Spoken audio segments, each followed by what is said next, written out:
नमस्ते दोस्तों, मैं हूं आपका दोस्त काजू। आप सभी का हमारे चैनल में दिल से स्वागत है।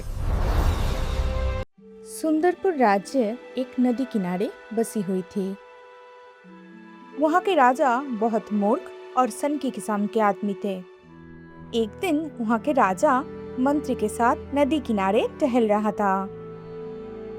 तभी उसके दिमाग में एक ख्याल आया और वो मंत्री को पूछा, मंत्री बताओ, ये नदी किस दिशा में और कहाँ बहकर जाती है?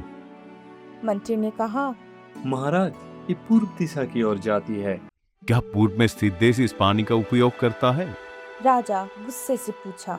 जी महाराज, जब नदी उधर बहती है तो वो लोग करते ही होंगे। ये सुन के राजा बहुत गुस्सा हो गया और कहा, जाओ नदी पर दीवार बनवा दो। मैं नहीं चाहता कि मेरी राज्य के पानी दूसरे कोई राज्य उसका उपयोग करे। मंत्री ने राजा को बहुत समझाने की कोशिश की। मंत्री ने कहा, महाराज, इसमें नुकसान अपना ही है। ये सुन के राजा बहुत गुस्सा हो गया और कहा, नुकसान? कैसे नुकसान? अरे इतने दिन से तो हमारा ही नुकसान हो रहा है। पूर्व की राजा मुफ्त में अपना पानी इस्तेमाल कर रहा है। शीघ्र इस दीवार बन जाना चाहिए, वरना तुम जिंदा नहीं बचोगे। मंत्री ने कारीगरों को बुलाया और नदी में दीवार बनवा दी। कुछ दिन बाद काफी बारिश होने लगी और नदी के पानी धीरे धीरे गांव में घुसने लगी। तभी सारे गांव वालों ने मिलकर मंत्री के पास आया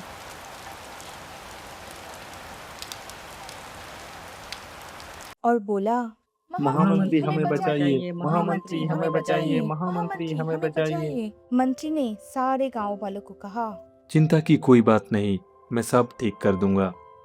उसने एक तरकीब सोचा। राजा के महल में एक घंटा बजाने का आदमी रहता था, जो समय समय पर 1, 2, 3 समय के अनुसार घंटा बजाता था और उससे सभी को सही समय का पता चलता था।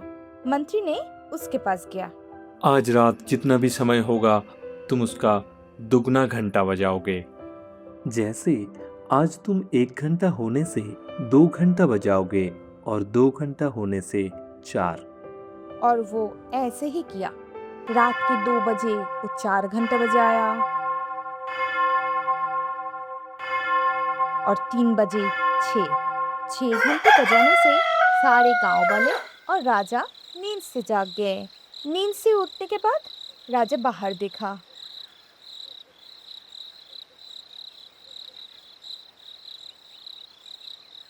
पूरा अंधेरा था। तभी उसने मंत्री को बुलाया और वो मंत्री को पूछा, मंत्री, आज इतना अंधेरा क्यों है? सूरज क्यों नहीं उठा?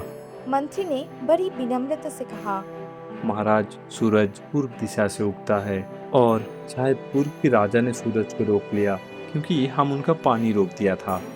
ये सुन के राजा बहुत चिंता में पड़ गया और मंत्री से कहा, मंत्री, जल्दी इसका उपाय निकालो और सूरज को अपने देश लेके आओ। मंत्री महाराज को कहा, महाराज, अगर हम अपने पानी फिर से छोड़ दे तो शायद पूर्व के राजा भी सूरज को छोड़ देगा। राजा ने कहा, एक काम जल्दी होना चाहिए, तुरंत नदी के पानी छोड़ दो। और फिर से बांध खुलवाया गया और जैसे ही नदी के पानी पूर्व के ओर बहने लगा,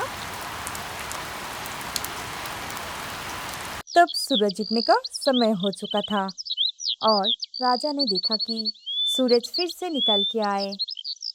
राजा बहुत खुश हुआ और मंत्री को इनाम भी दिया और कहा, मंत्री, तुम नहीं होते तो आज हम अंधेरे में रहते।